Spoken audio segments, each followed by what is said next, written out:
ॐ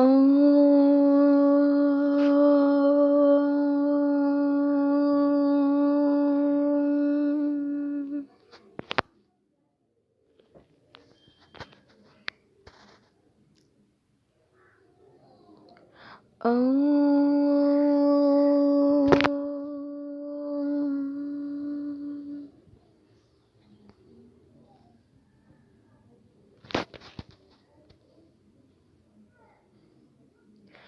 ॐ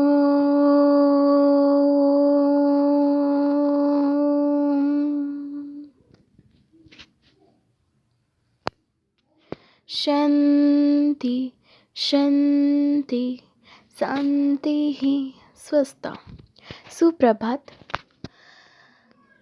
समस्त को आम चैनल को स्वागत एवं अभिनंदन। आज बड़ ओषा तो समस्त को हार्दिक अभिनंदन। आशा करे जगन्नाथ कृपारू समस्ते भलरे थे। तो आज आम कि पर्टिकुलरली किसी शिखा आसन जमती पद्मासन बधपद्मासन। तो डेरी न करी आम स्टार्ट करदबा आमर। तो प्रथमे आम शिखा पद्मासन। पद्मासन तो समस्त को आसे किंतु तादेहरे किछि किछि एमिति भी थाए जोटा कि आमर ख्याल लक्ष्य न था आम से नोटिस कर न था। तो आम कि पूरा भल से आम शिखा पद्मासन। प्रथमे आमर डाहाण गोड़ उपरे बाम गोड़र तलिपा और बाम उरु उपरे डाहाण गोड़र तलिपा पाखापाखि सीधा होई बसिबार भंगी को आम जानचु पद्मासन कुआଯାଏ। आहुरी मध्य एही आसन देखिबाकू पद्म परि हेतिबार याकू पद्मासन भी कुआଯାଏ। तो प्रत्येक छात्र छात्री पई यह बहुत आवश्यक। तो आम ए शिखा केमिति पद्मासन करबा। प्रथम पर्यायर कौन कर बसन ना दुई गोड़ को सम्मुख को लंबाई बसिया। प्रथमे आम गोड़ दीटा को लंबाई की बसिबा। सेकेंड रे कौन करबा ना बाम गोड़र आंठू भांगी दक्षिण जंघ उपरे बाम गोड़र आंठू भांगी दक्षिण जंघ उपरे एवं दक्षिण गोड़र आंठू भांगी बाम जंघ उपरे। हूँ सेकेंड पर्याय। तृतीय पर्याय कौन ना दुई हाथर पापुली बाहर को सम्मुख करी दुई आंठू उपरे ज्ञान मुद्रा बा जोग मुद्रा करी सीधा करी रखिबा। दुई हाथर पापुली को कौन करबा ना बाहर कर देकी दुई आंठू बाम डाहाण आंठू उपरे ज्ञान मुद्रा बा जोग मुद्रा करी सीधा करी रखिबा। चतुर्थ पर्याय कौन ना आंठुदेय भूमि को स्पर्श करी बेक को सीधा करी नासाग्र को लक्ष्य करी आराध्य देवता को ध्यान करिबा। एही आसन समय मन को एकाग्र रखिबा। तापर पंचम पर्याय होची दुई गोड़ को सम्मुख को लंबाइबा एवं शेष रे विश्राम नेबा। तेले पद्मासन भी किसी उपकारिता थाए कौन आकु कले कौन हुए। तो पद्मासन उपकारिता होची एही आसन करबा द्वारा मस्तिष्क को अधिक परिमाण रे रक्त संचालित हुए, मेरुदंड दृढ़ हुए, आंठू नितंब और बलागठी शक्तिशाली हुए। तापर स्नायु प्रक्रिया आमर बढ़ी थाए, अंटा मजबूत रहे, सर्वव्याधि नाश हुए, मेरुदंड सीधा रुहे, शरीर सतेज रहे, मन प्रफुल्ल रहे, जंघर नाड़ी शुद्ध हुए। ये थिला पद्मासन। आउ गोटे अच्छे आमर बध पद्मासन। कौन ना पद्मासन रे वर्णित उपाय रे आपण पद्मासन रे बस किंतु दुई हाथ को सीधा लंबाई आंठू उपरे रखिबा परिवर्ते डाहाण हाथ को गोड़र जंघ उपरे रखिबा, डाहाण पादर बुढ़ा आंगुठी को मुठाई धरइबा। सेपरि बाम हाथ को पिठी बाटे बुलाई डाहाण गोड़र जंघ उपरे रखी बाम पादर बुढ़ा आंगुठी को मुठाई धरिबा। आपण माने बेक पिठी और अंटा को सीधा गोटे सरल रेखार जमती रहिबा, सामने को चाहिकी बसिबा। पाद दुईटीर गोईठी तला पेट को दुई पटे चापी रखिबा दरकार, किंतु बेसी चापिबा दरकार नहीं। कौन सी प्रकार चिंता मुंड को आनिबा दरकार नहीं। साधारण भावे श्वास क्रिया करबा। ଆଦୌ ତରବର ହେବାନି। ଧୀରେ ଧୀରେ ଏହି ଆସନଟିକୁ କଲେ ମହିଳାମାନଙ୍କର ଋତୁକାଳନର କିମ୍ବା ଗର୍ଭାବସ୍ଥାରେ ଏହି ଆସନ କରିବାକୁ ବାରଣ କରାଯାଇଛି। ତେବେ ଅନ୍ୟ ସମୟରେ ମହିଳାମାନେ ଏହି ଆସନକୁ କରିବା ଦରକାର, କାରଣ ଏହା କଲେ ଛାତି ସୁନ୍ଦର ହୋଇଥାଏ। ସାଇଟିକା ରୋଗ ଏହି ଆସନରେ ଭଲ ହୁଏ। ବେକ, କାନ୍ଧ, ହାତ ପ୍ରଭୃତିରେ ଦରଜ ହୋଇଥିଲେ ତାହା ଦୂର ହୁଏ। ଶରୀରର କୌଣସି ଅଙ୍ଗରେ ଦରଜ ଥିଲେ ଏହି ଆସନ କରିବେ ନାହିଁ, କେବେ ବି କରାଯିବ ନାହିଁ। ବରଂ ଏହି ଆସନ ବେଦନା ଦୂର କରନ୍ତୁ। ପ୍ରତିଦିନ 5ରୁ 7 ମିନିଟ୍ ଏହି ଆସନ କରିପାରିଲେ ଖୁବ୍ ଭଲ। ଇଏ ଥିଲା ବଦ୍ଧ ପଦ୍ମାସନ। ତ ବେଶୀ ତାପରେ ଆମେ ଜାଣିବା ସିଦ୍ଧାସନ। ସିଦ୍ଧାସନ କଣ? ସତରଞ୍ଜି ଉପରେ ଦୁଇ ଗୋଡ଼ ଲମ୍ବାଇ ବସିବା। ବାମ ଗୋଡ଼କୁ ଆଣ୍ଠୁ ଦ୍ୱାରା ଭାଙ୍ଗି ଗୋଡ଼ର ଜଙ୍ଘ ତଳେ ରଖିବା।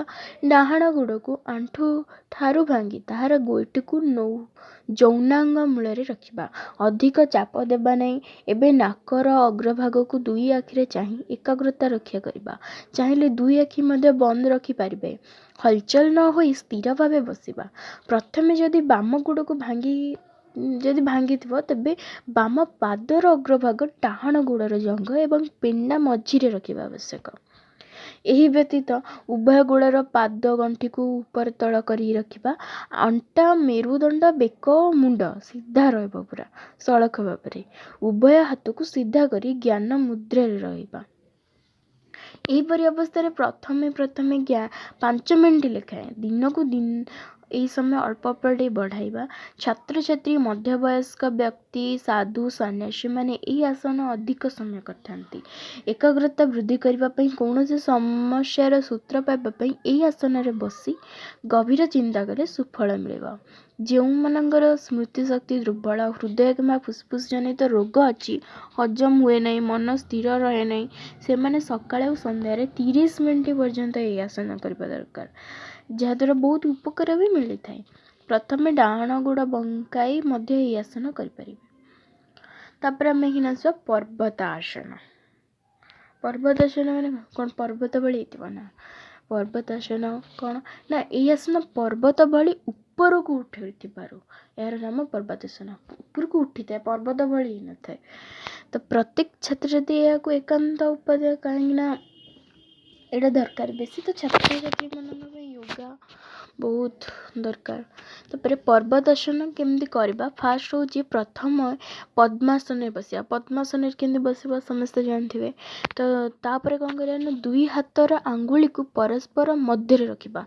ଦୁଇ ହାତ ଆମର ଥିବ ତାକୁ ଛନ୍ଦାଛନ୍ଦି ଯେଉଁ କରନ୍ତି ସେ ପରସ୍ପର ମଧ୍ୟରେ ରଖିବା। ତାପରେ ପାପୁଲିକୁ ଓଲଟାଇବା। ତୃତୀୟ କ'ଣ ନା, ଦୁଇ ବାହୁକୁ ଆଗକୁ ଲମ୍ବାଇବା। ଧୀରେ ଧୀରେ ଏକା ସମୟରେ ଦୁଇ ହାତକୁ ମୁଣ୍ଡ ଉପରକୁ ଉଠାଇବା।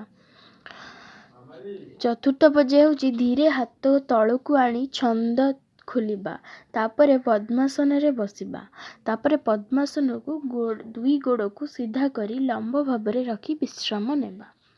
ତାହେଲେ ପର୍ବତାସନର ଉପକାରିତା କ'ଣ ନା, ଏହି ଆସନ ନିୟମିତ କଲେ ମନ ନିର୍ମଳ ରହେ, ଚୈତନ୍ୟ ଶକ୍ତି ବୃଦ୍ଧି ପାଏ, ଗୋଲାକାର ପିଠି ବା ଓହଳି ପଡ଼ିଥିବା କାନ୍ଧକୁ ସୁଗଠିତ କରିଥାଏ। ତାପରେ କଚଟିକୁ ନମନୀୟ ରଖେ, ହଜମ ଶକ୍ତି ମଧ୍ୟ ଏଇଟା ବୃଦ୍ଧି କରିଥାଏ। ଗଲା ପର୍ବତାସନ। ତାପରେ ହେଉଛି ବ୍ୟାଘ୍ରାସନ। ବ୍ୟାଘ୍ରାସନ କ'ଣ ନା, ବାଘ ଭଳି ଥିବ ନାହିଁ। ଏହି ଆସନ ବାଘ ଡେଇଁବା ପରି ଦିଶୁଥିବାରୁ ଏହାର ନାମକରଣ ବ୍ୟାଘ୍ରାସନ ହୋଇଛି। ଏହି ଆସନ ଛାତ୍ରଛାତ୍ରୀମାନଙ୍କ ପାଇଁ ଉପାଦେୟ ଅଟେ। କାହିଁକି ନା ପ୍ରଥମ ପର୍ଯ୍ୟାୟ କ'ଣ ନା, ପ୍ରଥମେ ହାତର ପାପୁଲିରୁ କହୁଣୀ ପର୍ଯ୍ୟନ୍ତ ଭୂମିରେ ସ୍ପର୍ଶ କରିବା। ଦ୍ୱିତୀୟ ପର୍ଯ୍ୟାୟ କ'ଣ ନା, ଆଣ୍ଠୁକୁ ଭାଙ୍ଗି ଆଣ୍ଠୁ ଓ ପାଦ ଅଙ୍ଗୁଳିର ଅଗ୍ରଭାଗରେ ଭୂମିରେ ଲଗାଇବା।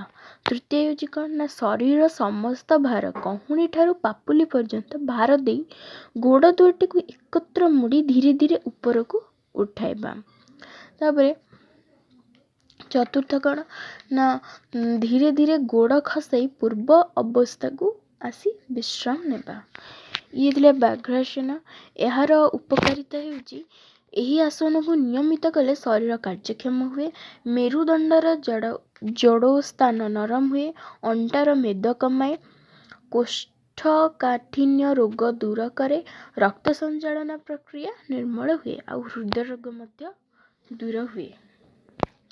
ଆଜି ପାଇଁ ଏତିକି ଆସନ। ପର କ୍ଲାସ୍ରେ ଆମେ ଆଉ କିଛି ଶିଖିବା। ସେଥିପାଇଁ ଆମକୁ ବିଦାୟ ଦିଅନ୍ତୁ।